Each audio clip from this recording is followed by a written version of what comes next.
আসসালামু আলাইকুম। আপনারা সবাই কেমন আছেন? আল্লাহর রহমতে আপনারা প্রত্যেকেই ভালো আছেন।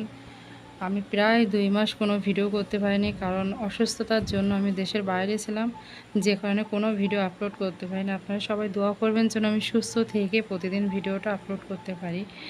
আজকে ছোট্ট একটা কাজ নিয়ে আসলাম, যেহেতু সময় ছিল না।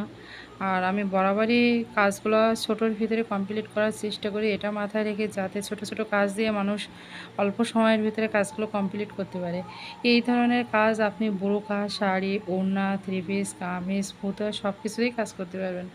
আমি যে ডিজাইনটা করেছি একেবারেই সিম্পল, নট স্টিক সেলাই দিয়ে একটু লম্বা লম্বা করে নট স্টিক সেলাই দিয়েছি, তারপর ডাল ফোর দিয়ে কাজটা কমপ্লিট করে নিয়েছি। আপনারা কলম এরম ছোটো ছোটো করে ফুল করে নেবেন, একদম সিম্পল। আর মাথায় যেটা ব্যবহার করেছি ওটা চুমকি। আমরা ঘুরে ঘুরে কিন্তু সেই পুরাতন জিনিসটা আবার নতুন করে ব্যবহার করি। এই চুমকির ব্যবহারটা অনেক আগেই ছিল, মাঝখানে এটা ব্যবহার একদমই ছিল না। এখন আবার এই ব্যবহারটা অনেক সুন্দরভাবে হচ্ছে। তো এই কাজটা করে দেখবেন কত ইজি এবং সময় স্বল্পতা, যাদের হাতে একদমই সময় নেই তাদের জন্য এই কাজটা। তো ভালো থাকবেন, আল্লাহ হাফেজ।